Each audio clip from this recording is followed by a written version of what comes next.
Hi, this is Dr. Bob Rausch at EnergyDrivenLeader.com, where we work with only the brightest and the best leaders who have a desire to grow personally, to develop strong teams, and also have that all-important work-life balance. Back last fall, one of our 5 sons was married. He and his wife work at Yellowstone, and they were married in Yellowstone. So we went up there, and during the trip, another of our sons and his wife and I went whitewater rafting. If you've ever whitewater rafted, you know it's a pretty exciting kind of adventure to go on.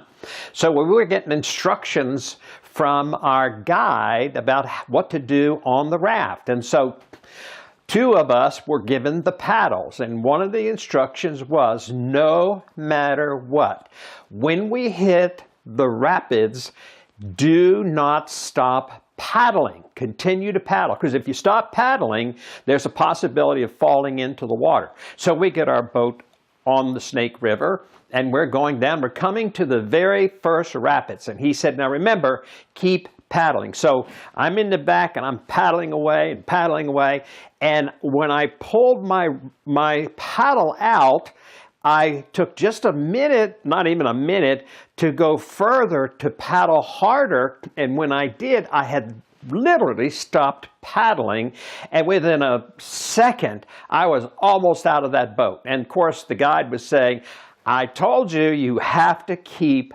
paddling. Well, the more I thought about that, the more I thought, gee whiz, isn't that true of our lives? My wife and I have gone through as many changes and difficulties as many of you have. And what I've recognized is in or during those difficulties, I've got to keep paddling.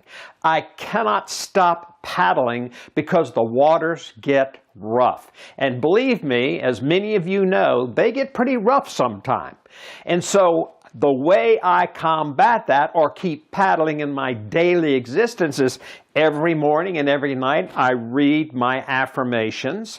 The second thing I do is I read my declaration, and then I say my prayers.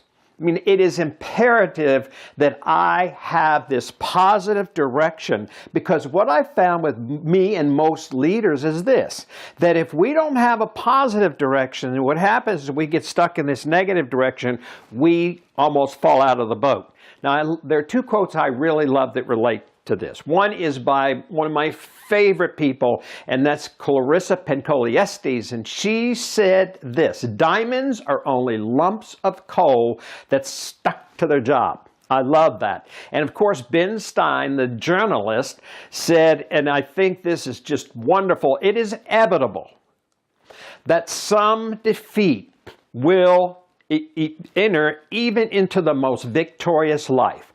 The human spirit is not finished when it's defeated. It's finished when it surrenders. Maybe we can change that and say it's finished when you stop paddling. This is Dr. Bob Rausch at EnergyDrivenLeader.com.